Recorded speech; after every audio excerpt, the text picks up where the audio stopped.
Graça e paz, irmãos. Amém?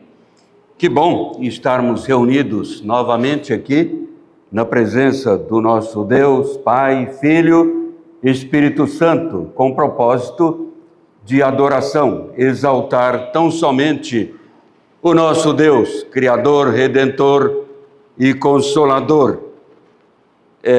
Do conhecimento da igreja, o pastor Pedro está em gozo de férias, viajando com a família. Algumas pessoas foram então escaladas para dar continuidade às atividades regulares desta igreja, seus estudos bíblicos, pregações, entre as quais eu me encontro. Hoje pela manhã, o Renan, professor de escola dominical, nos trouxe um estudo bem fazejo, foi agradável ouvi-lo e aprender mais sobre a amizade à luz da Bíblia, conforme foi a proposta na escola dominical. E na quinta-feira passada, eu já falei a um grupo de irmãos no estudo bíblico e disse que nas minhas escalas, então, eu estaria dando ênfase à igreja.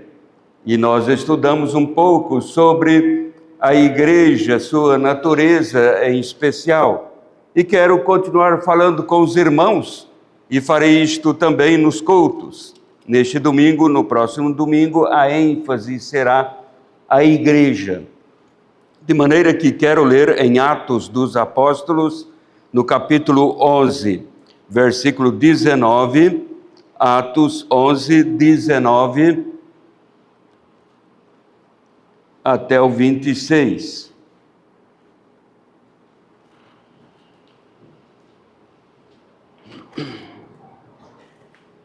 Lucas, escrevendo a história da igreja no seu início em Atos dos Apóstolos, até estudiosos da Bíblia dizem o nome deste livro não deveria ser Atos dos Apóstolos, mas Atos do Espírito Santo, porque o que temos aqui, de fato, são atividades dos apóstolos, mas sabemos que estavam sob a supervisão do Espírito Santo de Deus. E no versículo 19 nós lemos: então os que foram dispersos por causa da tribulação que sobreveio a Estevão se espalharam até Fenícia, Chipre e Antioquia, não anunciando a ninguém a palavra, senão somente aos judeus. Alguns deles, porém, que eram de Chipre e de Cirene, e que foram até Antioquia, falavam também aos gregos, anunciando-lhes o evangelho do Senhor Jesus. A mão do Senhor estava com eles, e muitos crendo se converteram ao Senhor. A notícia a respeito deles chegou aos ouvidos da igreja que estava em Jerusalém, e enviaram Barnabé até Antioquia. Tendo ele chegado e vendo a graça de Deus, alegrou-se e exortava a todos a que, com firmeza de coração, permanecessem no Senhor, porque era homem bom, cheio do Espírito Santo e de fé, e muita gente se uniu ao Senhor. E partiu Barnabé para Tarso, à procura de Saulo. Tendo-o encontrado, levou-o para Antioquia, e por todo um ano se reuniram naquela igreja e ensinaram numerosa multidão. Em Antioquia foram os discípulos pela primeira vez chamados cristãos.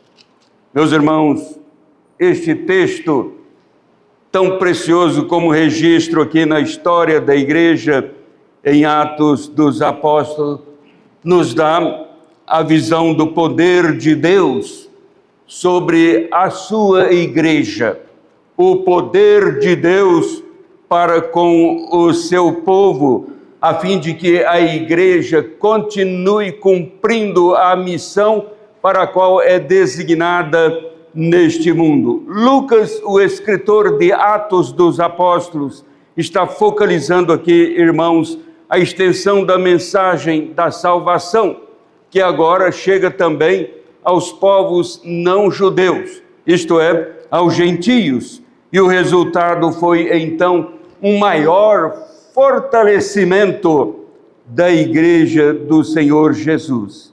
Assim, podemos aprender mais sobre o andamento da igreja de Cristo hoje também. Como podemos aprender destas palavras, o modus operandi, como Deus age, como Deus mostra o seu poder agindo no mundo através do seu povo, através da sua igreja. E como a igreja nisto vai se fortalecendo, e ela vai se fortalecendo vivendo primeiramente em plena dependência de Deus. A igreja andando, a igreja vivendo, a igreja escrevendo a sua história em cada lugar como igreja local, a igreja de Cristo Jesus neste mundo, escrevendo a sua história e revelando nesta história a sua plena dependência de Deus, pois que no verso 21 nós lemos o que Lucas observa e então registra, dizendo: a mão do Senhor estava com eles, e muitos, crendo, se converteram ao Senhor. Diz, a mão do Senhor estava com eles. Eles quem? Os cristãos que tinham deixado Jerusalém e se dirigiram até Antioquia, pregando aos gregos. Tudo começou, na sequência, como temos aqui, nesta sequência histórica, começou em Jerusalém, com o apedrejamento do diácono, o primeiro mártir do cristianismo.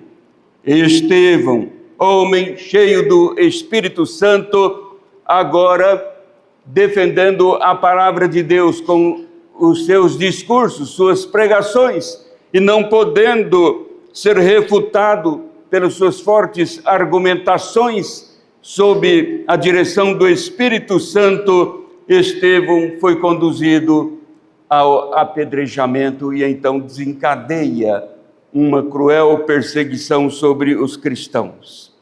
McLaren, um estudioso da Bíblia, expositor bíblico, ele chama a nossa atenção neste ponto para observarmos aqui 3 linhas bem distintas quanto à expansão ou desenvolvimento missionário aqui da igreja. A primeira linha ele mostra no 8º capítulo, onde achamos Filipe, também o diácono, com a perseguição da igreja, deixa Jerusalém e segue para os samaritanos, com suas pregações, e muitos samaritanos ouvindo a palavra de Deus e crendo em Cristo Jesus, sendo salvos. Foi nesta ocasião que o Espírito Santo falou para Filipe: agora você deixa e vai para o deserto, e houve ali a conversão também, o batizado até do tesoureiro da rainha de Candace, para onde foi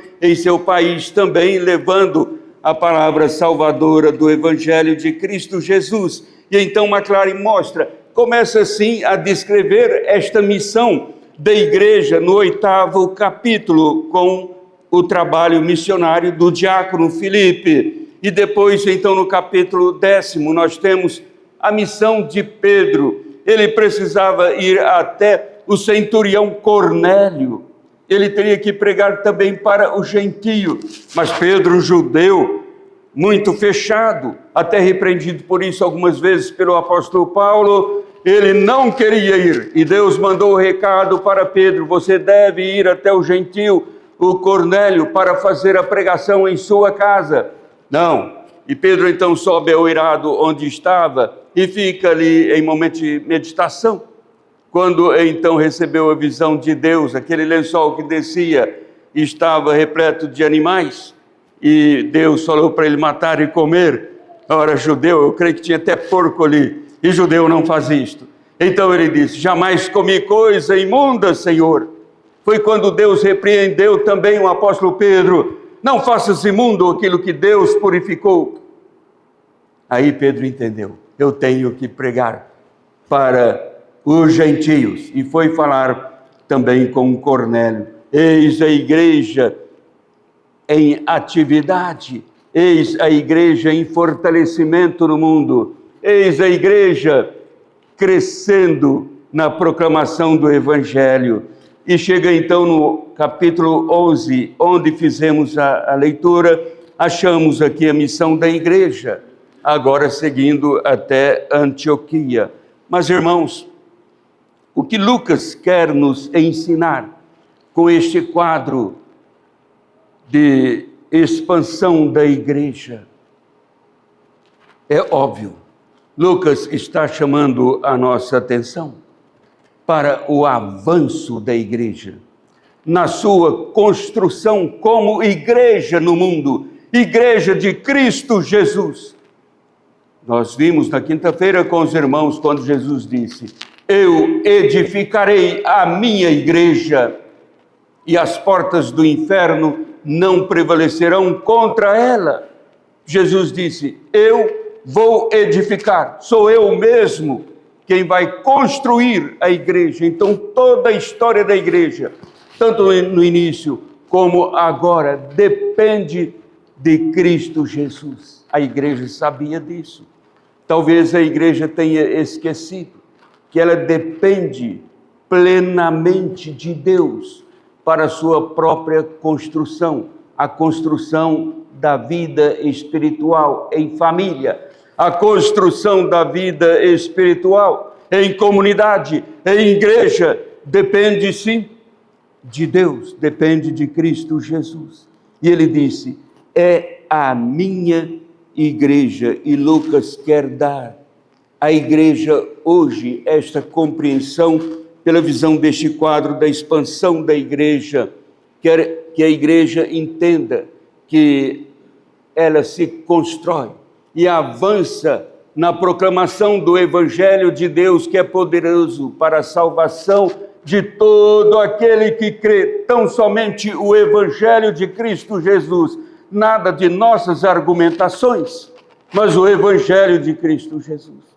Lucas quer esta compreensão da igreja hoje também, para que a igreja possa prosseguir, mesmo em meio aos mais gigantescos desafios, em meio às dificuldades e lutas, a igreja achar-se em serenidade, porque sabe que está fazendo na dependência daquele que pode todas as coisas, a dependência plena de Deus. E Lucas quer que saibamos disso. Então, o avanço missionário da igreja está na sua total dependência de Deus. Daí ele escrever: a mão do Senhor estava com eles, com aqueles que deixaram Jerusalém, seguindo até Antioquia. Ora, irmãos, Deus fez Lucas ver a sua mão sobre a igreja, e ele teria que escrever exatamente assim, de maneira que, ao ler, o que Lucas está afirmando, a mão do Senhor estava sobre eles, indo para Antioquia, a igreja, a sua igreja. É Deus falando para Lucas: você tem que registrar isto, Lucas. É dessa maneira. Esta é a inspiração, ou seja, uma evidência de que a Bíblia é mesmo a palavra de Deus. Aqui está a inspiração. Lucas não inventou isto simplesmente para criar conteúdo na forma de narrar a história da igreja. Ele teve que escrever: a mão do Senhor estava sobre eles. Que bênção esta, que às vezes desconhecemos como igreja. Saber que a mão do Senhor estava sobre a igreja. Deus, imutável Deus, Ele age assim. A mão do Senhor estava sobre a igreja. A mão do Senhor está sobre a igreja. A mão do Senhor estará sempre sobre o seu povo, sobre a igreja. E às vezes sofremos, irmãos, desnecessariamente, nos preocupamos com a igreja, com a vida comunitária da igreja. Qual a situação da igreja? O conselho se preocupa com a igreja, toda a liderança, os membros maduros, todos os fiéis se preocupam com a igreja de Cristo. Mas nós precisamos mostrar zelo, sabendo que a mão do Senhor continua sobre a sua igreja. Então, Lucas, ao ver a mão do Senhor sobre a igreja, lança mão de uma expressão comum, uma expressão hebraica do Antigo Testamento, isto é, a mão do Senhor. É mesmo uma expressão que Lucas corre lá no Antigo Testamento para buscar. Encontramos N vezes no Antigo Testamento esta expressão, quando o povo está indo bem. Vimos a mão do Senhor, e ele foi lá buscar esta expressão. No segundo livro das Crônicas, nós encontramos a reforma religiosa feita pelo bondoso rei Ezequias, porque no Antigo Testamento nós encontramos o registro de maus reis e bons reis servindo o propósito de Deus para o seu povo em Judá e Israel. E Ezequias, um bondoso rei, empreendeu uma reforma religiosa depois que Acás, um péssimo rei, um mau homem, estava reinando. Acás foi um rei perverso. Ele introduziu a idolatria em Israel, no propósito de enfraquecer o povo de Deus, atendendo assim os desejos do inimigo da nação de Deus. E Acás então introduziu a idolatria em Israel. Também lemos no governo de Acás que ele quebrou, destruiu os utensílios da casa de Deus, os utensílios que foram consagrados ao serviço na casa de Deus, os utensílios do templo, ele quebrou. E depois, então, como se não bastasse, Acás foi e ordenou trancar as portas do templo, ninguém mais entrava no templo. Com isso ele comunicava: não haverá mais o culto ao Deus dos céus, o Deus de Israel. Acás fez assim. Foi sucedido por Ezequias. E nós lemos depois a reforma religiosa que Ezequias fez. Ele abriu logo a porta do templo indicando: vamos adorar a Deus. Ele também proclamou a santificação para o povo, estabeleceu o culto, celebrou a Páscoa, a festa religiosa do povo de Deus. E daí, lá em Crônicas, então, nós lemos a conclusão de tudo isso. Em Judá se fez sentir a mão de Deus. Sentir a mão de Deus. Não é simplesmente ter uma ideia vaga da mão de Deus. É viver uma experiência eloquente no próprio coração da presença do poder de Deus conduzindo a sua igreja, no caso do Antigo Testamento, conduzindo o seu povo. E Lucas vai lá buscar, então, essa ideia e trazer para a igreja. É assim que Deus age com o seu povo. Sempre, meus irmãos, a mão do Senhor permanece sobre a igreja, de maneira que a força da igreja no mundo hoje não está nos bons presbíteros, não está no pastor, seja ele o mais eloquente em suas pregações. Não, a força da igreja não reside nisto, não reside na liderança, nem mesmo na condição financeira da igreja. Não, a despeito de precisarmos de tudo isso para o bom andamento da igreja, como instrumentos somente. Porque a força da igreja está exatamente na mão do Senhor, que está e permanece sobre o seu povo, sobre a sua igreja. Sim, mas Lucas não ficou apenas escrevendo, colocando aqui como saliência no seu conteúdo, nesta experiência da igreja, somente mostrando a dependência que a igreja tem da mão do Senhor. Ele prossegue, uma igreja vai se fortalecendo à medida que vai vivendo na graça, a graça de Deus. O versículo 23, a respeito de Barnabé, diz: tendo ele chegado em Antioquia e vendo a graça de Deus alegrou-se e exortava a todos a que, com firmeza de coração, permanecessem no Senhor. Veja bem, se a igreja, irmãos, quer se fortalecer, se a igreja quer realizar a obra salvadora, estudando sobre a amizade aqui pela manhã, eu aproveitei para ficar pensando, o que é o amigo de verdade? Foi a pergunta que o Renan fez e buscava a ideia sobre o que é ser amigo, na opinião de cada um. E eu fiquei pensando, e se eu tenho um amigo e que não conhece a Cristo Jesus? Eu sei que ele não conhece a Cristo Jesus. E sem Cristo Jesus, ele vai viver a sua eternidade no inferno e não no céu. E como eu posso ser amigo desta pessoa, se eu não avisar para ele que ele está vivendo numa eminência de perigo a cada dia, porque a sua vida poderá ser ceifada? E aonde ele vai passar a eternidade? Eu não falei nada com ele. Nós discutimos muito sobre futebol e outros tantos assuntos, mas nunca falei para ele que a vida dele está correndo perigo sem crer em Cristo Jesus. Que amigo sou eu, que não falo com aquele que se diz meu amigo, e eu não falo com ele sobre Cristo Jesus. Aqui, Barnabé está falando sobre esta graça que nos alcança, alcança também os nossos amigos, com os quais falamos a respeito do amor e da graça de Deus. Sim, Lucas está aqui exaltando agora a graça de Deus.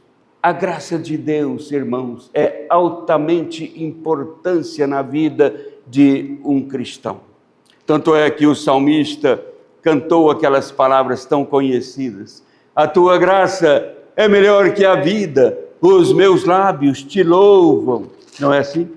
E o apóstolo Pedro ainda exorta dizendo: crescei na graça e no conhecimento de Cristo Jesus. De maneira que se uma igreja quer escrever uma história de fortalecimento neste mundo, ela também precisa viver na graça de Deus. E o que precisamos, irmãos, é só tirar da teoria, é só tirar a graça de Deus como doutrina da prateleira e passar para o coração. É isso que precisamos fazer.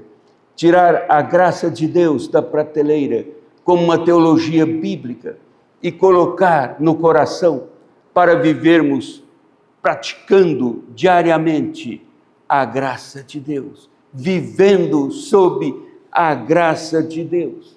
Isto é dar valor à graça de Deus. Desprezar a graça de Deus é o maior perigo e às vezes fazemos assim. Desprezar a graça de Deus é desprezar o rico favor de Deus. Desprezar o favor de Deus é então desprezar o próprio Deus, porque Pedro prossegue ensinando sobre a graça de Deus e ele diz: Deus é o Deus de toda graça, de maneira que ao tomarmos conhecimento de Deus, fazemos por causa da graça de Deus.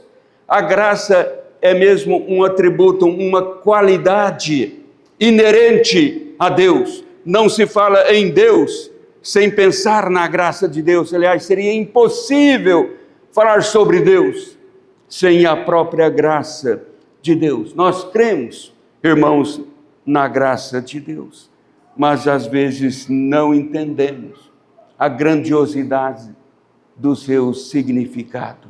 Se existe um ensino que nós cristãos consideramos, apreciamos de fato, é o ensino que fala sobre a graça de Deus. Dificilmente uma pregação no púlpito da igreja não menciona esta graça. Os textos bíblicos que mais memorizamos são os textos, primeiramente, que mencionam a graça de Deus. Ora, João 3,16, porque Deus amou o mundo de tal maneira que deu, olha a graça, que deu o seu Filho unigênito, para que todo que nele crê não pereça, mas tenha a vida eterna. E Efésios também 2:8, pela graça sois salvos mediante a fé. Isto não vem de vós, é dom de Deus, é presente de Deus, é graça sobre graça. John Newton era uma criança quando perdeu os pais em acidente. Morava na Inglaterra, era um casal inglês. E John Newton era criança. Em acidente perdeu pai e mãe. No lar de John Newton, seus pais faziam um culto doméstico. A mãe de John Newton ensinava os cânticos em louvores a Deus para ele. Mas ao perder os pais, foi adotado por parentes incrédulos. E John Newton passou a crescer, chegou à juventude longe de Deus, longe dos caminhos de Deus. A história da sua vida é longa. E ele então partiu para a África. Lá tornou-se um traficante de escravos, vendendo escravos para a Inglaterra. E depois, em confusão, embarcou-se em um navio, em retorno à sua pátria. Em alto mar, uma tempestade começa a sacudir a sua embarcação. E ele diz mais tarde, escrevendo a sua experiência: neste momento foi que eu tive medo. Experimentei o que é ter medo. Tive muito medo de morrer. E começou então a trazer da memória a lembrança dos seus pais, a sua infância, quando louvavam a Deus em casa, no culto doméstico. Ele começou a lembrar dos textos bíblicos e disse: eu me converti e não tive medo mais. Foi uma experiência tão grandiosa na vida de John Newton.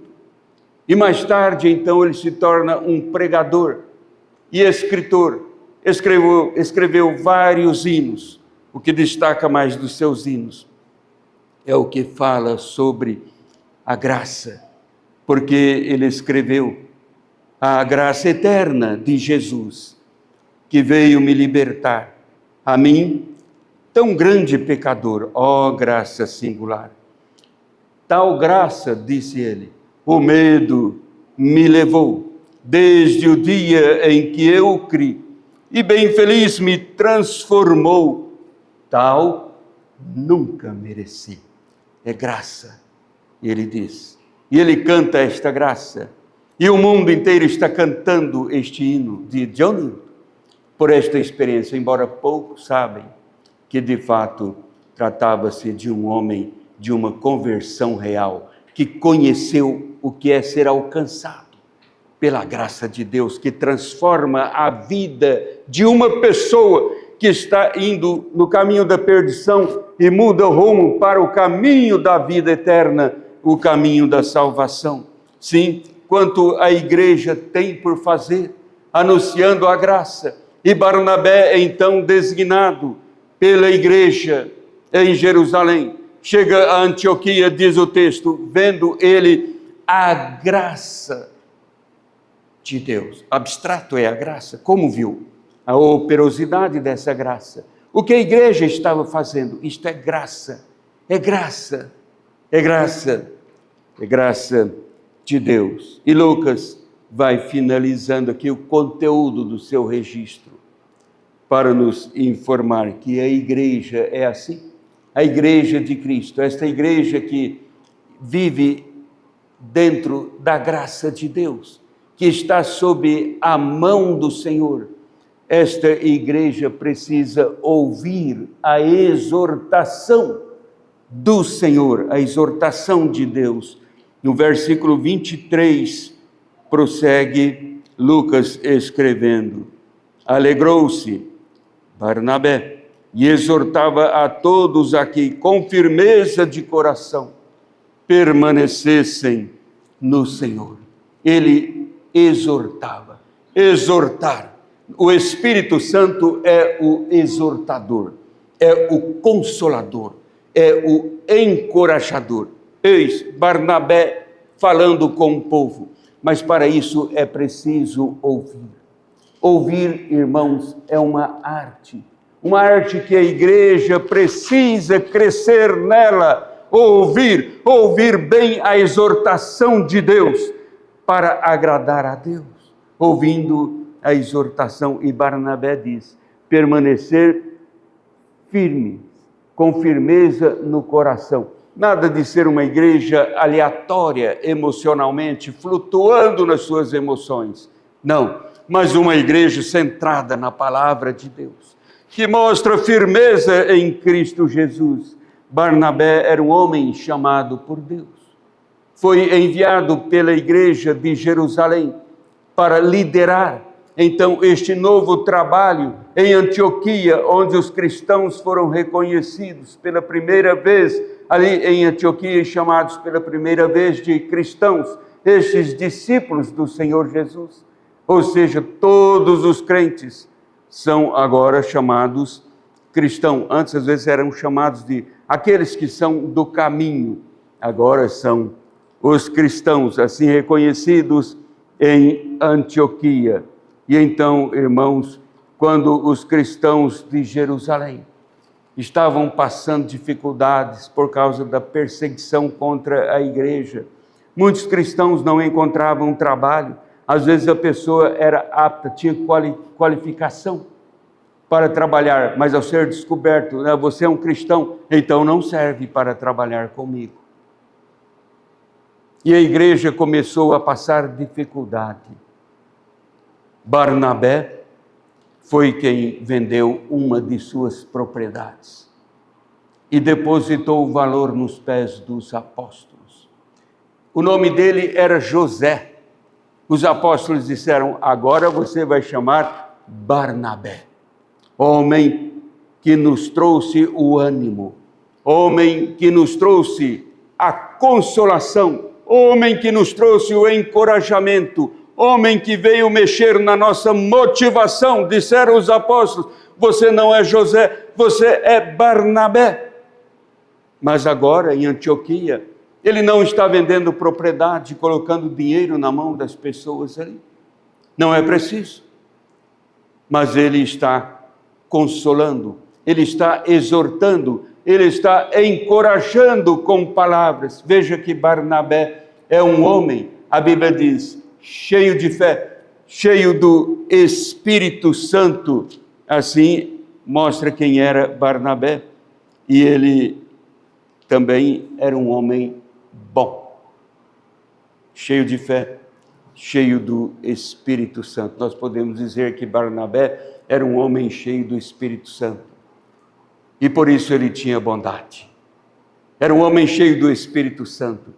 Por isso ele agia com uma fé robusta depositada em Cristo Jesus, a bem da igreja de Cristo Jesus, pois sabia que a igreja precisa se fortalecer em cada tempo, em cada lugar, em cada situação.